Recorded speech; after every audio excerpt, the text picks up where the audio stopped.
Sup, you beautiful bastards? Hope you're having a fantastic Monday. Welcome back to the channel. And a big note for this video, and actually this channel this week, is I'm not actually here. And I don't mean I'm CGI, although that has been a topic of debate. What I mean is that as of right now, I'm actually overseas. I'm over there for some personal stuff, also kind of turning it into a little vacation for my wife and I. That said, I still wanted to give you a badass week of awesome. This week, some other fantastic tubers like these sons of bitches will be joining me. That said, we're gonna kick this week off with something I haven't done in a bit, and that is a Snapchat Q&A. I asked you guys to send me video questions, and here we go. Any Q&A tips on how to become good and famous on YouTube? Tips on how to get good and famous on YouTube? Well, first off, some would argue you don't actually need to be good to get famous on YouTube. In fact, I know a lot of people that are very, very good and not famous on YouTube. The biggest thing to understand while I answer this question is there is no guaranteed route. He's one of my favorite examples to bring up. Look at Casey Neistat, one of the most talented people on the website. Even he wasn't guaranteed to be big on this website. When people ask him, how do you get a viral video? He says, I don't know. The truth is, I have no idea how or why the video goes viral. You can follow all the tips and tricks and put everything in place, and then sometimes it's just another video. And other times it's one of his 13 to 20 million view masterpieces. And so what I will tell you is what I focus on personally, and maybe you can take tidbits of information and throw it into your life. First up, what do you like? What do you like doing yourself? What do you like watching other people do videos of? What communities are you fascinated by? I've always been interested in the news. I love storytelling. I love debates. And before I started, I was a fan of a guy by the name of Zay Frank, and he posted daily vlogs, and he was really, really creative. And I loved the way that he talked about the world, but I also felt like there was something missing. And so I recommend looking at content you like and going, what do I really enjoy about this? How could I put my own twist on it? What do I hate about it? How could I curb that? Also look at content in the same realm that you think is garbage. It's easy to be a hater. Think about how you would do something different than the thing that you want to hate on, and then do it differently. One of the biggest decisions I made on this channel was the pivot. I used to solely talk about pop culture and world news, and then I realized that there was a market for also talking about people on Twitch and YouTube and what's happening there, because it had reached a certain point where it was on the same level. And I looked at how people in that world were doing it, and I said, okay, well, what do I like there? How can I make that better? And what do I really not like? And what do I need to stay away from? Because that advice, that mindset, that's as important when you're starting as it is to maintain and continue growing. Everything changes, everything evolves, and you need to evolve with it without losing who you are, without losing whatever the hell your goal is. Also, a big piece of advice, do not focus too hard on a piece of content you want to make. Just do that idea, film it, make it. If you think that you got to a point where it's a B or an A- and it's gonna take like a week to get it to an A+,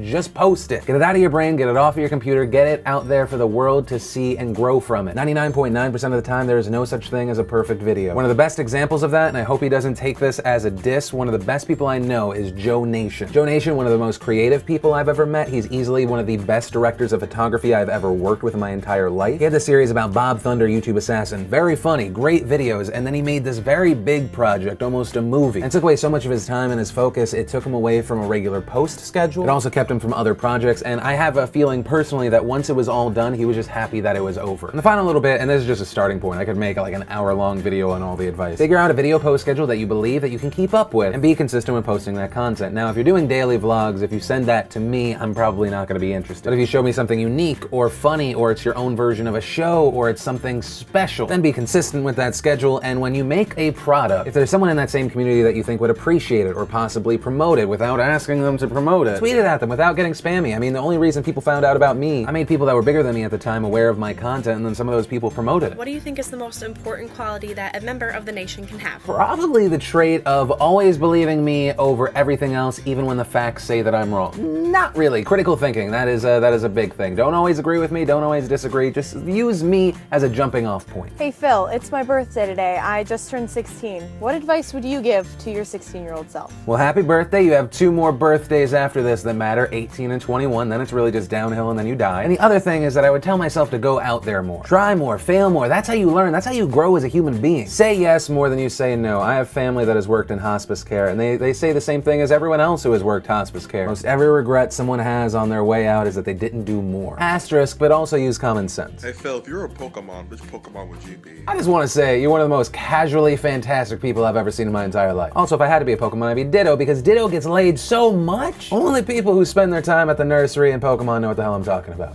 Will you ever come up to the Bay Area and hopefully bring your adorable baby and your lovely wife. I do want to go up to the Bay Area. There are a bunch of people that I want to work with up there, specifically Game Over, Greggy, buddy, we gotta hang out. Side note, if you're a gamer, you just like people that are cool and funny, be sure to subscribe to youtube.com/kindafunnygame. Their channel is horribly underviewed for how awesome they are.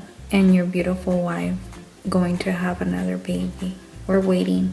And hopefully this time it's a girl. Why do so many ladies from the nation want me to have more babies? Y'all need to chill with that unless you're gonna chip in some money, pay for his school. Alright? We're maybe gonna try again soon. Don't hold me to that. That said, I'd be so pumped to have a little girl. Also because we agree that if the next one's a girl, we're just done. We replaced ourselves, it's good, let's do it. That said, if some of you think I'm a helicopter dad with Trey, oh my god, a little girl? I wanna be the most annoying, overbearing dad in the world. The worst pain that you've ever been in, like it's been a 10 for you.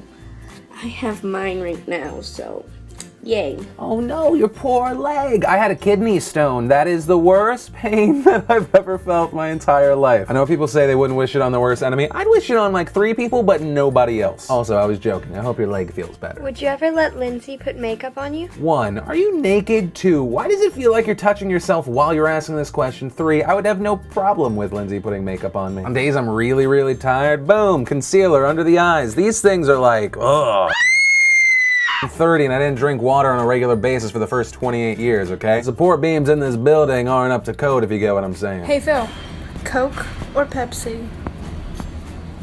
Coke and or Diet Coke. Side note, fun fact of the day, Pepsi is usually in 3rd place as far as sugar carbonated drinks go in the United States. It goes Coke with about 17%, Diet Coke with around 9.4%, and Pepsi with 8.9%. Kind of a serious question, but with all that's going on right now, how are you gonna teach Trey not to fear who he is and who he's gonna be? Also, there was another similar question. If any of your kids, whether it was Trey or another child, came out as gay or trans, how would you react? Here's what I'll say. If Trey is straight, he's gay, he's trans, he's whatever. The worst case scenario is that he still has my love. Best case scenario, he still has my love. As long as he's not out there hurting someone, I will be proud and I will be happy. He's my blood, how could I not? And as far as him being comfortable in his own skin, I'm gonna tell him the truth. The world is filled with a lot of people that will love you and a lot of people that will hate you for things that you're not gonna be able to control about yourself. But the constant in his life is that no matter what happens, as long as there is air in my lungs, as long as my brain is active, I'm there for him. I can be his refuge, his safety net. I've got his back. I mean, no matter what he does in his life, as long as he tries to be great